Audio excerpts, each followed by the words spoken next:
السلام علیکم ورحمۃ اللہ وبرکاتہ۔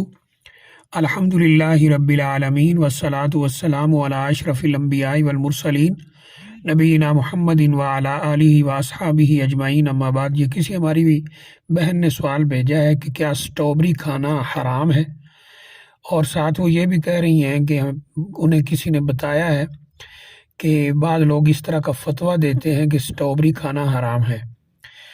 دیکھیے، یہ جس نے ایسا کوئی فتویٰ دیا ہے بالکل غلط فتویٰ دیا ہے، اگر کسی نے دیا ہے، اور اگر کسی ایسے بندے نے بات کی ہے جس کے پاس علم نہیں ہے تو اس کی بات کی تو ویسے ہی کوئی اہمیت نہیں ہے، لیکن اگر کسی نے ایسا کوئی فتویٰ دیا ہے تو بالکل غلط دیا ہے۔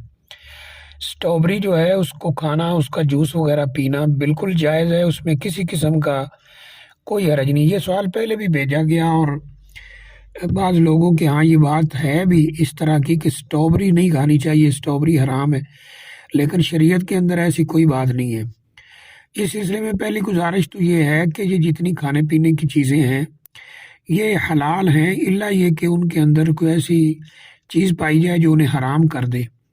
یعنی اللہ تعالیٰ نے ہمارے لیے یہ صاف ستھری اور پاکیزہ چیزیں جو ہیں وہ حلال رکھی ہیں، سوائے اس کے کوئی ایسا سبب آ جائے یا کوئی بذات خود چیز ایسی ہو جو حرام ہو، تو سٹرابری میں ایسی کوئی چیز نہیں ہے۔ تو بہرحال اس کا جوس وغیرہ پینا یا اس کو کھانا استعمال کرنا بالکل جائز ہے۔ واللہ عالم کس وجہ سے بعض لوگ اس کو حرام کہہ دیتے ہیں، ایسی کوئی وجہ شریعت کے اندر ذکر نہیں ہے۔ عربی زبان کے اندر سٹرابری کو فراولہ کہتے ہیں، اور اگر آپ عرب کنٹریز کے اندر جائیں جہاں سے اسلام شروع ہوا ہے تو فراولہ کا جوس وغیرہ، اور یعنی سٹرابری کا جوس اور سٹرابری وہاں بکتی ہوئی نظر آتی ہے، لوگ کھاتے ہیں، لیتے ہیں، بناتے ہیں، جوس پیتے ہیں۔